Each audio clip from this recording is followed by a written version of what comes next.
Welcome to the Generation Open podcast with LDR21, a podcast about workplace culture and leadership that leads to transparency and an open organization.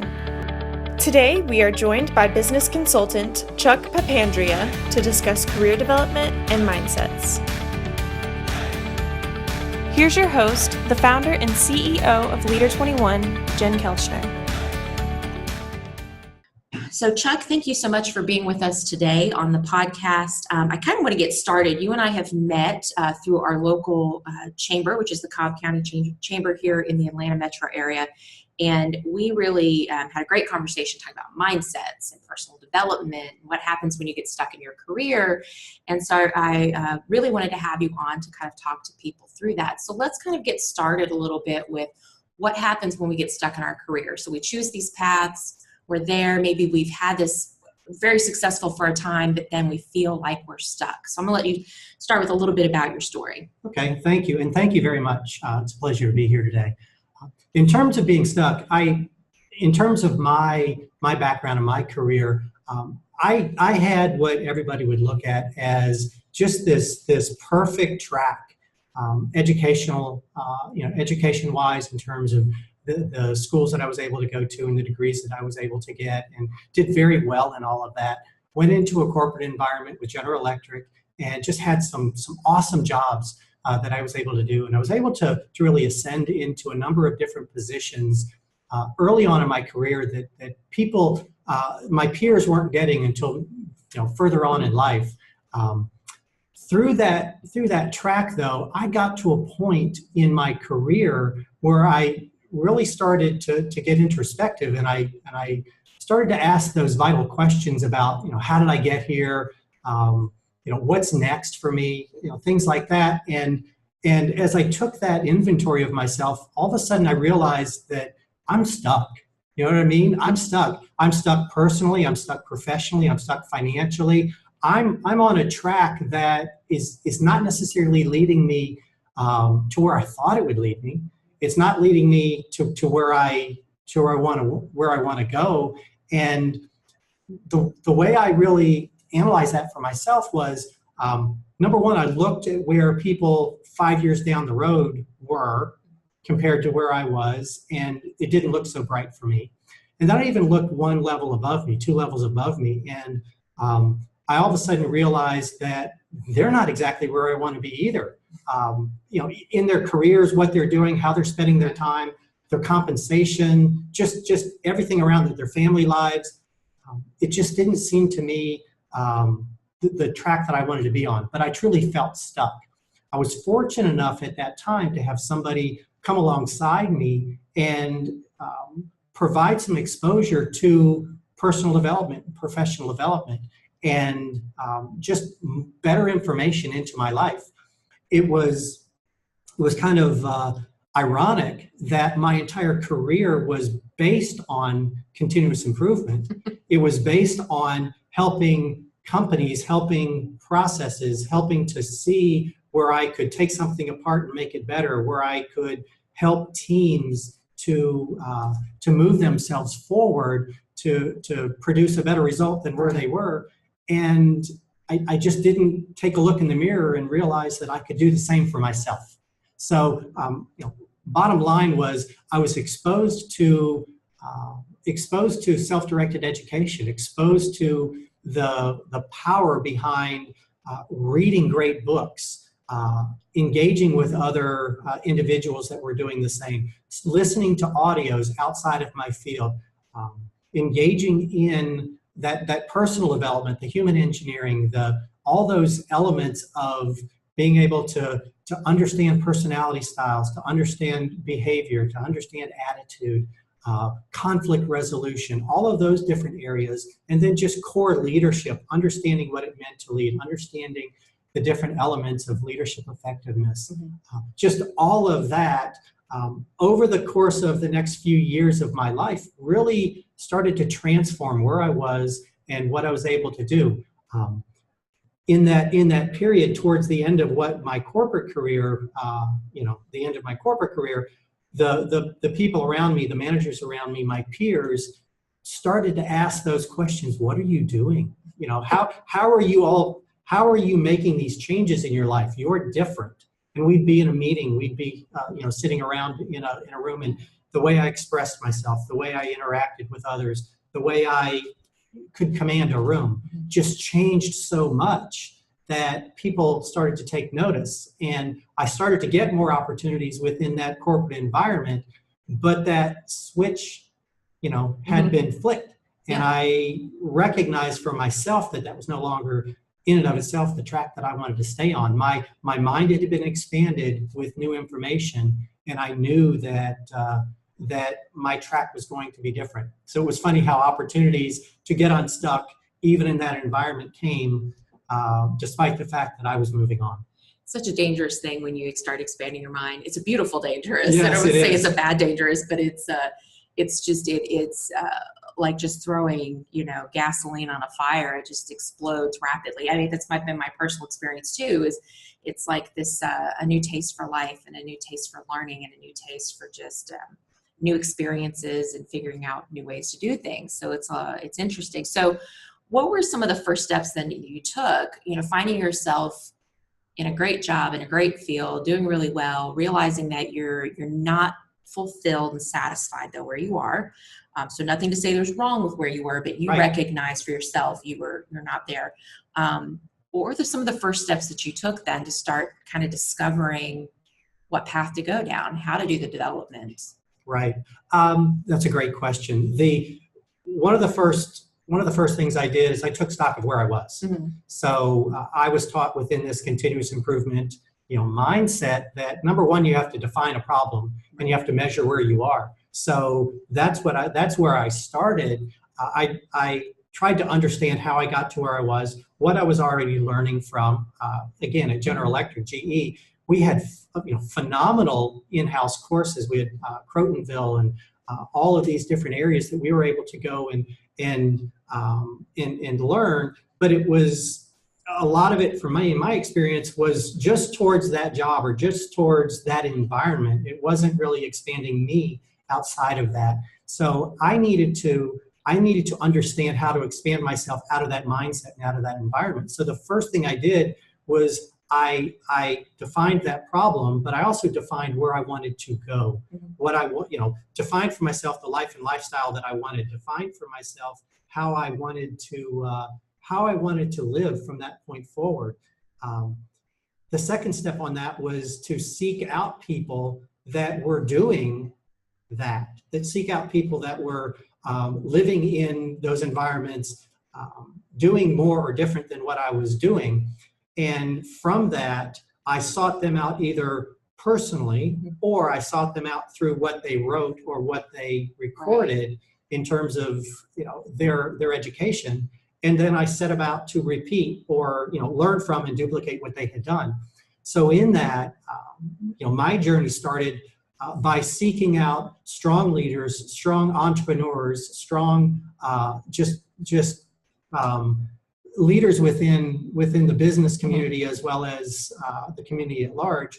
And I actually landed upon a group of engineers like myself who had expanded outside of what they were doing into the realm of professional development, personal development, and became very entrepreneurial. And I started to understand their journey, their path, and sought out their training, sought out their education, and tried to come alongside of that. And that was my first entry into that environment.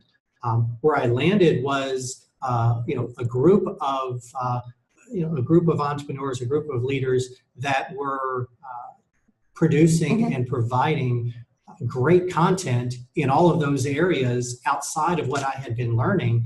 And I just devoured that information over time and just really started to read on a consistent basis, to listen on a consistent basis, and as much as I could come alongside people that were also learning from them or some of those leaders themselves, and really engage from just that association piece as well. And that started that journey for me. It's interesting. You and I have a very similar methodology. My approach to how I solve problems, or if I'm coaching with somebody or figuring any of it out, is I use a basic process map, like flow map for workflow.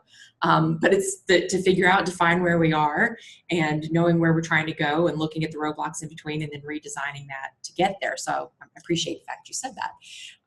And then the other piece is, I think that I want to reiterate that you just said, is seeking out leaders, whether they're a formal mentor or someone that you follow and read and study, but making sure that you're in alignment with them and staying in track with that, I think is very important for people to be aware of. Right. There's a principle around that.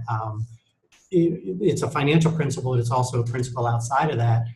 From a financial perspective, don't take financial advice from broke people. Take Take advice from people with the financial success that you would like to emulate. And that same concept goes into the leaders that we follow. Seek out somebody that has done what you're looking to do. Seek out somebody that has the results in the area that you're trying to learn. Don't take advice from people that don't have the success or the results that you're looking for yourself in your own life. Absolutely. And that allows you that opportunity to duplicate what they have done from an experience base. Absolutely. One thing that we find, and I'm sure you've seen this in the course of your career too, is when we talk to organizations about developing people, whether it's executive coaching for their leadership, or the scope of development that could, whether it's through coursework or an internal coaching program. But we often find that there are some, not all, but some leaders that are business owners that are still very stuck in that fear-based mentality, that if I develop my people, they'll steal all of my information and leave. And why do I want to spend the time and the money to invest in people if they may not stick around? So I'm sure you've seen this as well. I have my own theory on how to overcome that, but I'd love to hear your point on why we want to do that. Right. It actually, to me, that goes into two different tracks. The first one, exactly what you're talking about, is that fear that you'll develop somebody and they'll leave your company. The mindset that I feel around that is in this environment that we're in right now, most people are not going to be with you and with your company for the long haul. Right. When I started out in my career, there was a mindset that you could join a company, get on the retirement program, look for a pension when you get to be 65, et cetera. And you could have a great career in that, entire 45-year plan, so to speak. That's not the case anymore. Most people will move in and out of jobs. Now our mindset should be to develop them as best as we can while they're in our care. As leaders, we should be developing people while they're in our care. And then while they're there, they're going to perform so much better. They're going to maximize their efficiency and effectiveness while they're with you. When they move on, they will move on. They're going to be better off for that, and they're going to look back on that experience. They may come back to you someday and be part of your organization, but whether they do or don't, they're going to be another just enthusiastic fan for you and for your company. And in this age of social media, in this age of word of mouth, they're going to be somebody that's always speaking positively of you and of your organization. In terms of investing in people and they might leave, the other side of that is not investing in them and then they stay. And that's a very dangerous thing to have happen as well. The second side of what you're talking about there in terms of developing people and that fear that sometimes gets into some leaders is, what if I develop somebody? What if I share with them everything that I'm doing? What if I allow them to see what it takes to take my role and they actually pass me? What if they actually move me or replace me in my own position? And there's that fear base of actually losing your own job because you've developed somebody to replace you. And what I learned over my career is I want to create a replacement for myself. Yeah. I've added value to my company, and more often than not, I will be able to move up to the next level when I've developed somebody to move into mine. And if there's not another level for me to go to within my own company, I will be able to expand out of that into another environment, always having that mindset that I will land safely and I will land somewhere better than where I am right now. I think that's an important part of mindset shifting for people to understand as well. While changing our mindsets and reframing the way we think is hard work. It's not easy. It's just very simple steps and very simple routines to do that, right? But it's a lot of repetitive changing the way we think. It's a lot of reaffirming things and telling ourselves, differently than we've ever learned before.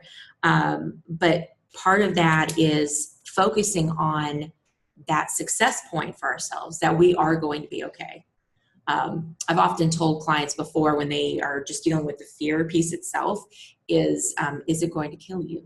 There's a difference between fear being a true danger, right? If you're going to go swim with great white sharks, there's a high probability you're not going to survive, right? That's real. That's a real fear. That's a real danger. But fear that's just telling you can't do something, or you don't have enough value to contribute, these sorts of mindsets, or I say fear is lying to us, right? So fear is it's playing a trick in your head, and you have to keep overcoming that, and you are going to be okay regardless of the hard times you may even encounter in getting to that next step. But it's super important that we do that and keep those open, early adoptive learning type of mindsets present in order for us to succeed, especially as leaders. Right. When I learned about fear and tried to get a better understanding of what fear is, what I learned, I might be misquoting this a little bit, but the only two innate fears that we have as humans, number one is fear of falling, and number two is fear of loud noises. Interesting. Everything else is a learned fear.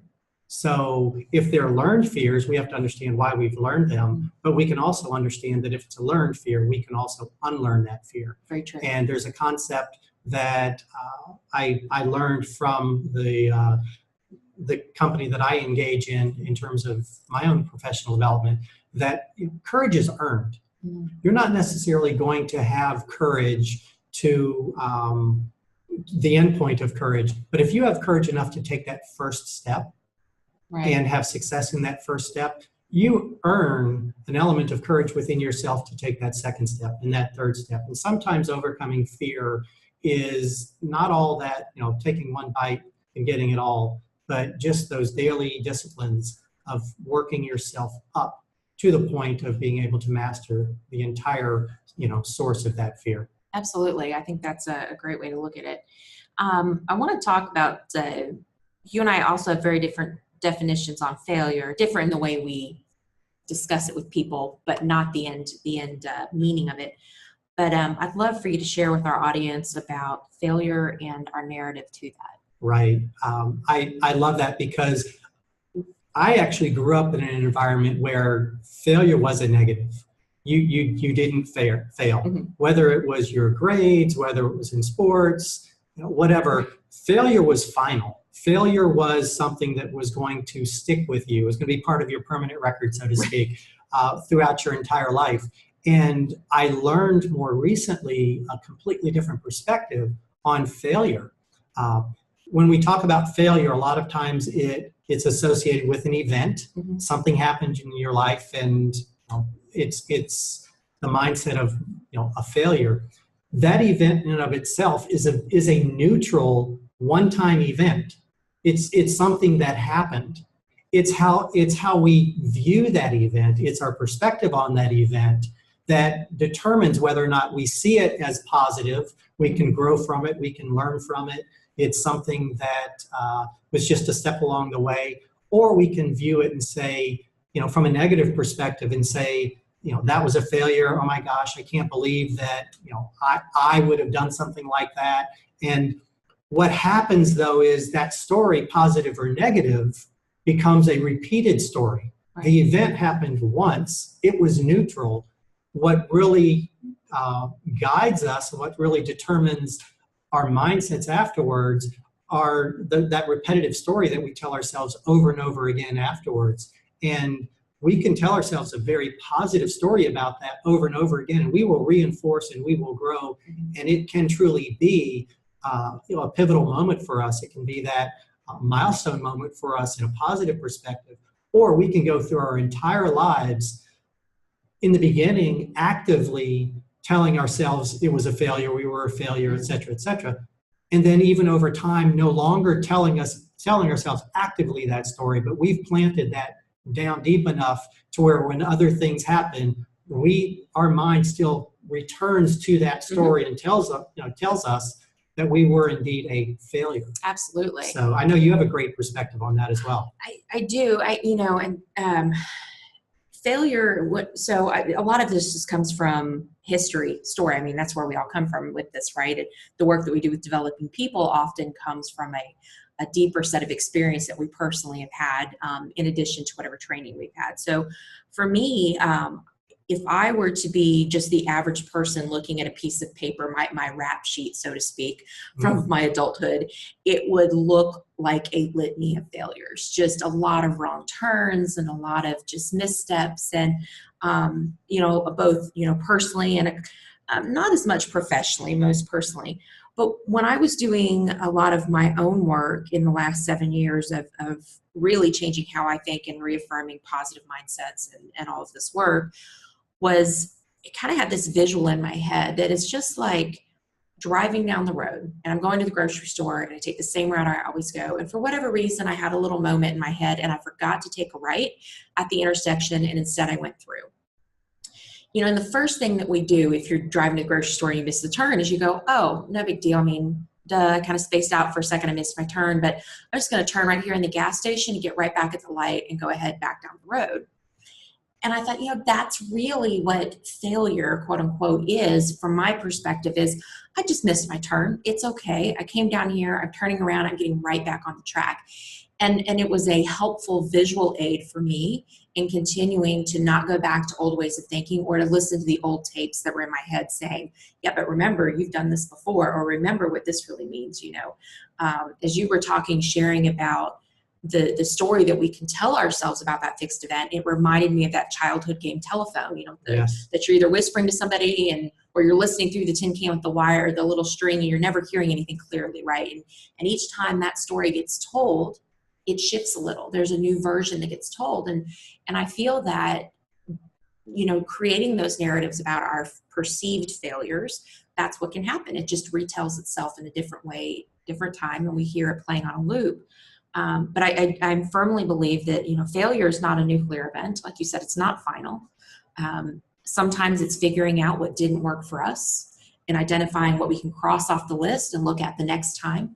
And this is applicable not just in our personal life, but in our business life, that we have to, say, well, I tried something new. It didn't work. Okay. It didn't work. Why didn't it work? Let me just do a quick debrief and assessment of myself. Why didn't this work?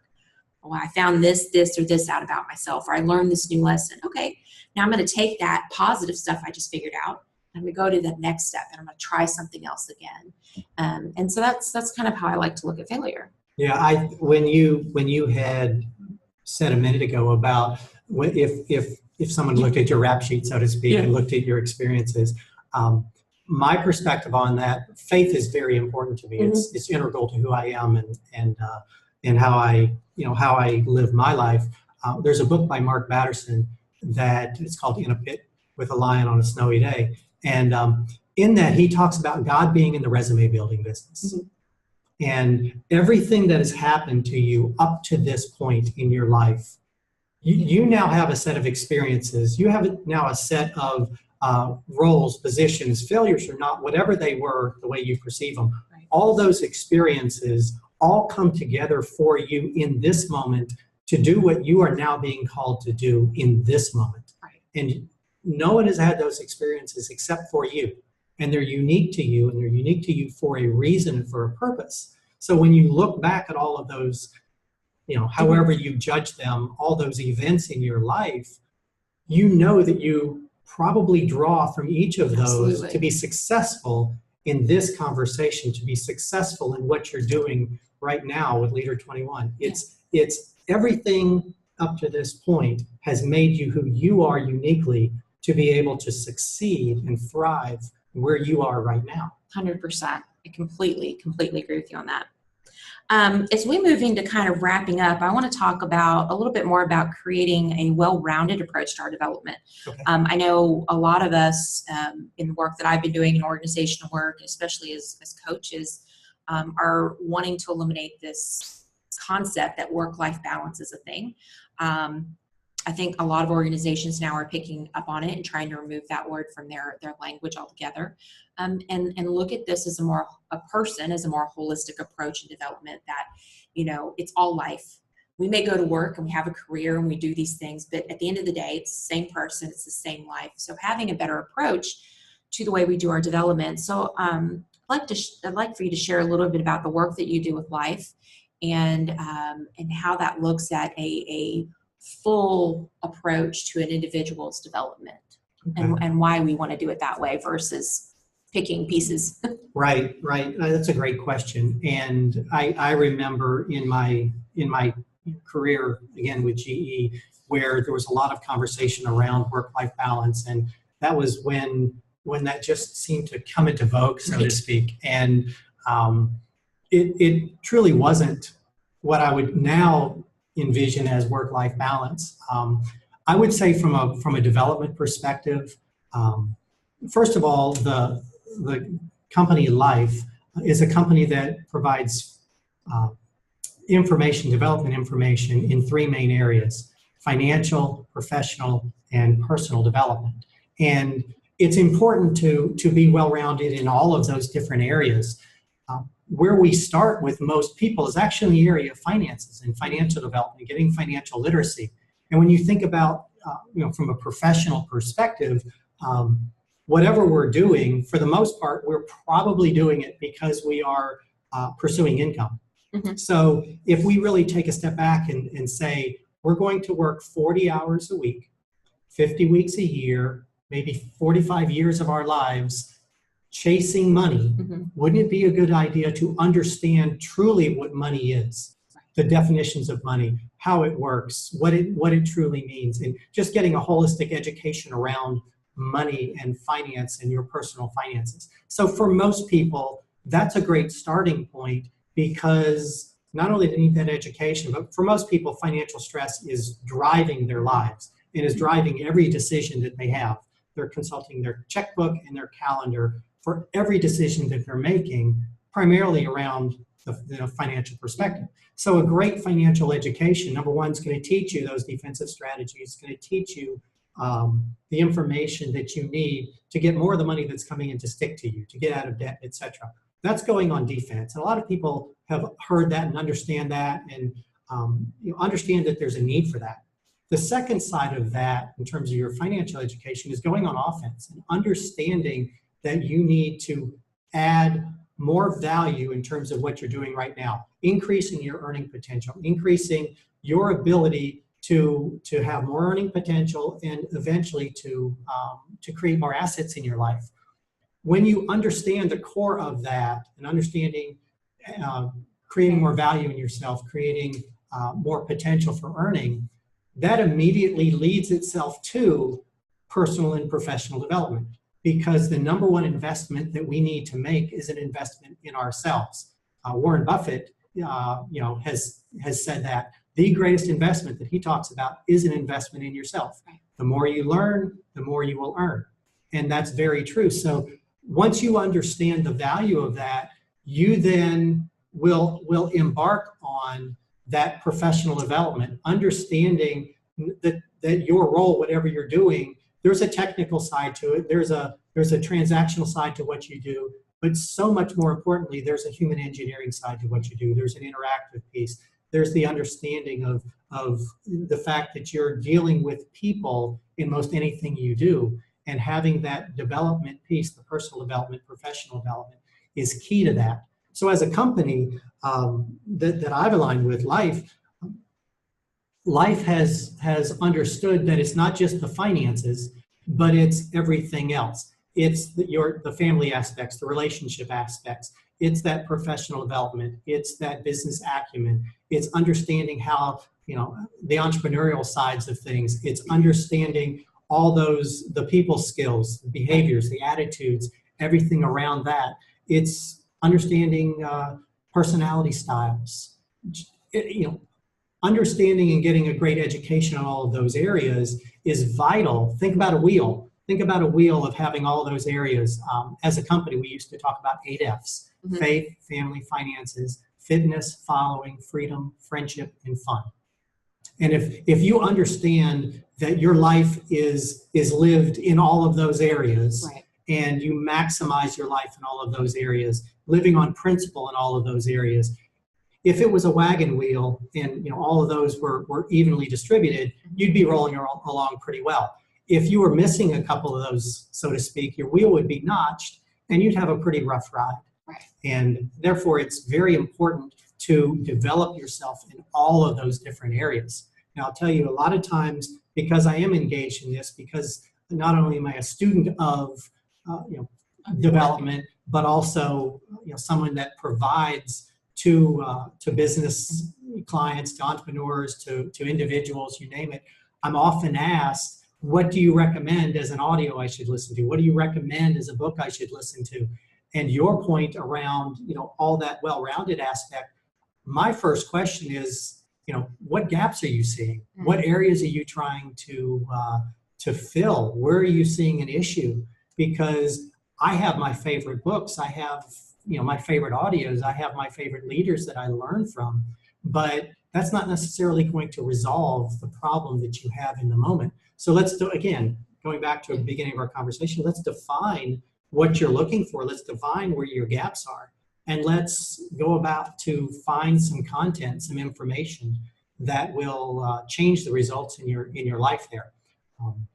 I like to also, in this environment, mention a lot of people want to change the results they have in their life. Mm-hmm. They, wherever their track, their success, their sales numbers, right. their close, whatever. They're having an issue in that, and they just want to change the results. And they think, well, I might just be able to act differently, behave differently, make some changes in my actions. I'm going to change those results. It really traces all the way back to the information that you're drawing in on an ongoing basis. Those daily disciplines of getting new information over time, the way we learn as adults. And when you learn new information, that will drive new thinking. That new thinking will drive better actions, better behaviors, better habits, which will then lead to better results.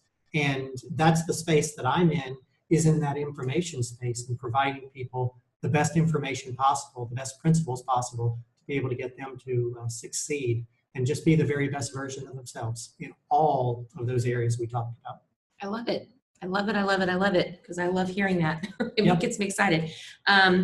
Well, folks, that is all of our time for today. I want to thank Chuck for being a part of this conversation, starting conversation, and really helping us think about simple steps to start addressing what changes we might need or where we could start if we're feeling a little stuck in life, in your career. Remember that it's all one and the same, so helping you find that place where you can become passionate and feel sustained and satisfied at the end of every day, because it's a very important part of our human existence. Remember that failure is a fixed event, and that is the story you tell yourself after that fact that will help you in that mindset change as well, and to take a well-rounded approach to your personal, career, and financial development to be able to succeed and find out where you want to be in life. So Chuck, thank you very much. Thank you. It was a pleasure. Thanks. We'd like to thank Chuck Papandrea for joining us in this episode of Generation Open. Thanks for listening to the Generation Open podcast with Leader21. If you would like to find out more about how to improve the health of your organization, or would like information on our Rapid Change program, go to our website, leader21.com. That's LDR21.com.